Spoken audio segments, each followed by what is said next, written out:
So the translations for One Piece chapter 1158 are out. And this chapter becomes absolutely crazy, because within this single chapter we get to see Rocksteady, Zebec and Roger face to face. Along with that, in this very chapter, we'll witness the fight between Rocksteady, Zebec and Harald, which is super intense. And in this same chapter, we'll find out how their friendship fell apart. On top of that, in this one chapter, we get the first glimpse of Shanks and Shamrock, which we saw at God Valley. So, with so many things happening in this chapter, it becomes incredibly interesting. And since we've been told that Blackbeard's birth is revealed in this chapter, it's truly a fascinating one. I'll explain this chapter to you from A to Z.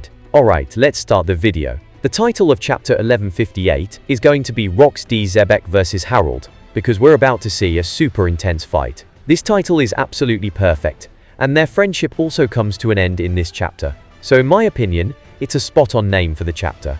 Along with that, in this chapter's cover story, we head back to Wano, where Yamato visited a hero's grave in the previous chapter. This time, we find out the name of that hero's grave, and as soon as we hear the name, Kazuki Moriya, everyone goes crazy, because we all have the same Moriya in mind. But nothing more has been revealed about it yet because we only see the grave, so we can't judge anything just yet. So, let's leave that there for now. However, Warino's story might finally connect to Elbaf somehow. For now, let's move to the main chapter. The chapter starts by showing the Roger pirates somewhere in the middle of the sea. We're not told exactly where they are, but they're sailing around. Here, Roger is given the news that Shaki has opened a very popular bar on Pirate Island, and it's getting more famous by the day. So, why don't we go there? But for some reason, Roger is sulking. The Roger Pirates crew members mention that ever since Shaki lost her Empress status, they felt really bad. But now that they know she's definitely on Pirate Island, why not go there? There's also a conversation among the Roger Pirates that it's Rocksteady Zebec's territory,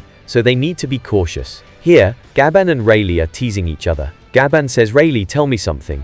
Ever since you and Captain Roger went to talk in that room, Roger's been sulking. What happened?" Rayleigh teases back a bit here. Now we're told what actually happened. Roger asks Rayleigh, "I need to talk to you about something." As Roger tries to bring it up, Rayleigh interrupts, saying, "I don't get what you're talking about." At first, Rayleigh tries to dodge the topic, but then he says, "I haven't told anyone this, but I'll tell you, Roger." Rayleigh explains to Roger, "Are you upset because Shaki gave up her Empress status after fighting us?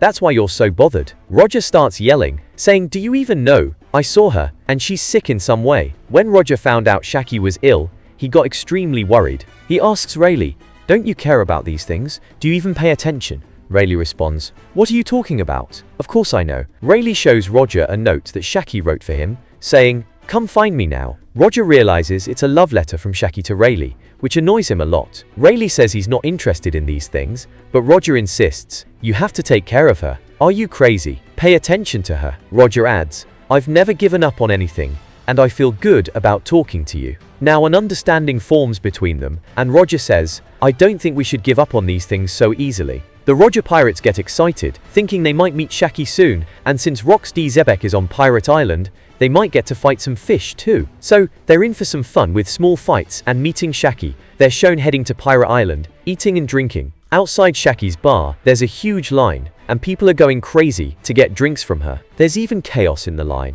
with people offering money to get in. Then we see the inside of Shaki's bar, where people from the North Blue are coming, just to get drinks served by her. She doesn't offer any special service, just pours the drinks and says, "If you want food, it's not here. Drink or leave, no problem." Her business is booming, and every pirate who sees her goes wild. At this moment, Rocksteady Zebec is standing in front of Shaki, smiling broadly. Shaki says, "I see you smiling, but it feels like your happiness isn't for me.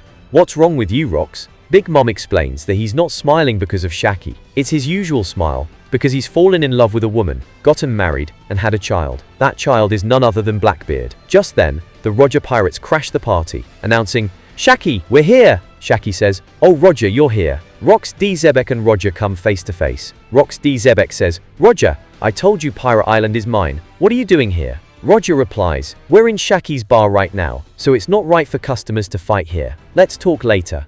Rocksteady Zebec retorts, "Who's talking about fighting? There's a huge line outside Shaki's bar, and you Roger Pirates beat up and killed everyone in it. And now you're saying not to talk about fighting?" Roger brushes it off, saying, "Oh, there was no line outside. Just drink, what's all this talk?" Whitebeard leaves saying, "I don't like all this noise, so I'm out. I'm not interested in staying here." When Shaki sees Roger, she approaches him, and he gets happy. But Shaki asks Roger, "Where's Rayleigh? I don't see him anywhere." Roger says, I told him to come along, but he wasn't feeling well, so he's probably sleeping on the ship. Gloriosa, who's crazy about Roger, rushes to him and says, I know today's the day you're taking me on your ship. Roger firmly refuses, saying, I don't take ladies like you on my ship. You're crazy in love. Gloriosa responds, that's normal. Shaki and I are very different. What kind of reason is that to not take me? Shaki makes a face and says, I'm not noticing these things. Roger, seeing this, says, where's Whitebeard? I want to drink with him. He's told Whitebeard just left. Shaki is asked to bring drinks, but she faints because Rayleigh didn't come, possibly acting. Everyone tries to take care of her, but Gloriosa tells them not to touch her. Since Shaki's rules apply, even Rox D. Zebec can't say anything. Shaki had a strict rule that Roger pirates could come to the island, and Rox D. Zebec couldn't object. So fighting was impossible on Pirate Island, but if they met at sea, a battle was always possible. The scene shifts to the underworld, where Loki, Hadrudin, and all the creatures are terrified because Rox D. Zebec and Harald are in an intense battle. It's so intense that no one can stand properly. Everyone is in shock, wondering what's happening. The same panel is shown again, but this time the fight is even more intense. Rox D. Zebec and Harald are fighting like they want to kill each other, with their haki clashing at a next-level intensity. Both are covered in blood, and Rox D. Zebec angrily tells Harald, so the world government manipulated you, and you fell for it? That's low, man. Rox D. Zebec adds, everything else was fine, but you tried to kill your friend just to achieve your goal. That's pathetic friendship, he continues. In the end, you gave up, knelt before them and ruined our friendship. You're just a tool for them to use and discard. Rox D. Zebec explains, to the world government you're just Elbaf's giants, nothing more than soldiers to strengthen their army. They don't care about you. You're big, but you lack the brains to see you're letting yourselves be manipulated. He asks, where's your pride now? Where's that warrior spirit you had? It's gone. You're ready to become slaves. Harald, furious, responds, don't lecture me. We lost peace because of those old warrior ideals. We've struggled to find peace, so don't talk like you know everything. We're shown Harald talking to smaller people who say, Harald's a good person, but we can't trust giants because they've only attacked and oppressed us. We can't just believe them. Harald tells Rox D. Zebec this, adding, I admit celestial dragons might be the dumbest people, but they have the authority to include Elbaf in the world government and give it recognition. So I have to do this. Rox D. Zebec loses it, saying, enough of you. He lands a powerful attack on Harald, calling him a coward who turned his back on their friendship. I don't want to be friends with you anymore. I'll never invite you to my crew. Goodbye, Harald retorts.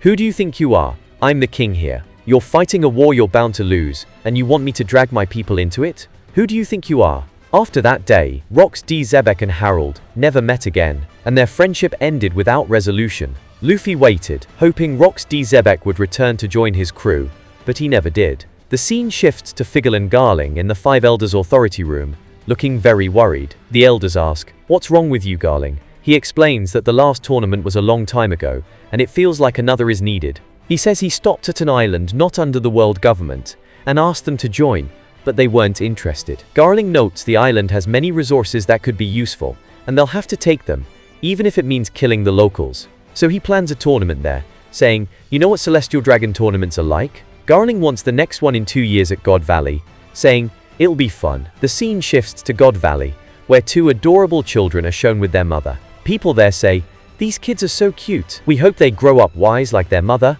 Oh, Shanks and Shamrock. It's a good joke, but since their mother is from God Valley, Figgle and Garling confirms he was there. There shouldn't be any question now about whose children Shanks and Shamrock are. Their hair color is red, like their mother's. People ask what their names are, and they're named Shanks and Shamrock. The chapter ends with this glimpse, and there's no break next week, so the next chapter is coming soon. For now, we'll end this video here. I hope you liked it. If you did, give it a like. If you're new to the channel, subscribe. See you in the next video.